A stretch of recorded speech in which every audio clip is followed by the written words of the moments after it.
Tam 3 il bundan qabaq 4 yaşlı oğlumu nitq inkişafının zəifliyinə görə apardığım həkimdə diaqnoz olaraq beyin inkişafının tamamilə durması və inkişafı qəbul etməməsi oldu.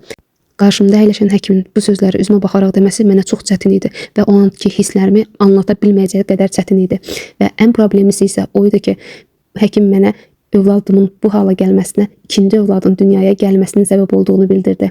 Yəni psixoloji olaraq oğlum ikinci övladım dünyaya gəldiyinə görə ona qarşı olan sevgimin azaldığını zənn edərək ona az zaman ayırdığıma görə bu vəziyyətə gəlmişdi. Həmin anda sanki elə bildim dünya durdu. Nə edəcəyimi, necə edəcəyimi, hardan başlayacağımı bilmirdim. Yüzlərlə fikir ağlıma gəlirdi. Mən yaxşı ana deyiləm, mən övladıma yaxşı baxmamışam, mən bunu niyə hiss etməmişəm? Və bunları fikirləşməklə problemin aradan qalxmayacağını çox gözəl bilirdim. Ona görə bir ana olaraq öz ayaqlarımın üzərində duraraq üstümə düşən bütün məsuliyyəti həyata keçirməliydim. Oğlumu loqopedlərə, psixoloqlara nə məsləhət görüldüsə ora apardım. Düzdür, nəticə alırdım, amma çox zəif və gec. Ən sonda bir psixoloqun mənə məsləhəti övladını loqopedlərə, psixoloqlara aparmaqdansa övladını yalnız bir ana olaraq sən sağalta bilərsən. Onunla bərabər inkişaf edərək, ona öz sevgimi, məhəbbətimi göstərərək və nitq inkişafının isə irəliləməsi üçün mənə yalnız bir şey məsləhət gördü.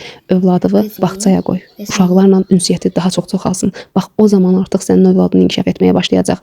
Və başladım həmin psixoloqun dediklərini etməyə. Doğrudan da nəticəni tez bir zamanda almağa başladım və budur mənim oğlum. Artıq onu həkimə apardıqda hətta öz yaşından belə üstün biliyə sahib olduğunu həkim mənə bildirir.